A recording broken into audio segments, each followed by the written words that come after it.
আজ বিকেলে ধলাই জেলা শাসকের কার্যালয়ের সাংবাদিক সম্মেলনে মিলিত হলেন পূর্ব ত্রিপুরা লোকসভা কেন্দ্রের রিটার্নিং অফিসার সাজু ওয়াহিদ এ। সাংবাদিক সম্মেলনে তিনি বলেন, পূর্ব ত্রিপুরা লোকসভা নির্বাচনকে কেন্দ্র করে ইতিমধ্যে বিভিন্ন ধরনের প্রস্তুতি গ্রহণ করা হয়েছে। পোস্টাল ব্যালটের ভোট পর্ব শুরু হয়ে গেছে, আগামীকাল পর্যন্ত চলবে এই প্রক্রিয়া। তাছাড়া মাইক্রো অবজারভারদের র্যান্ডমাইজেশন আজ করা হয়েছে। সেই সাথে সমস্ত রাজনৈতিক দলের প্রতিনিধিদের সাথে এক বৈঠকের আয়োজন করা হয়েছে।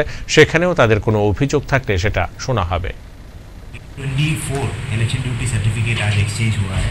ये हमारा पोलिंग पर्सनल जो ड्यूटी में लगा हुआ इसका सुविधा के लिए हो गया।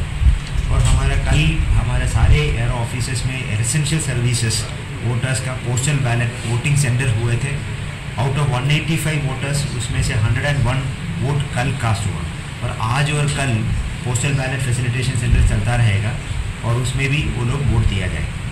और हमारे धलाई में आज के दिन हमारा पीबी फैसिलिटेशन सेंटर में आउट ऑफ 1043 790 पोस्टल बैलेट का कास्टिंग हुआ, दैट इज 76%।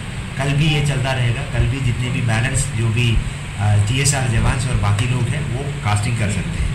और voter information slips 2.93 lakh voters का आउट ऑफ 2.68 लाख हमने ऑलरेडी डिस्ट्रीब्यूशन कर दिया 91%। ये बाकी आज तक कंप्लीट हो जाएगा। फिर हमने एक AMF रिलेटेड डिस्कशन ये सारे line departments TACCL, DWS, PWD department के साथ और सारे BDOs के साथ एक रिव्यू मीटिंग किया।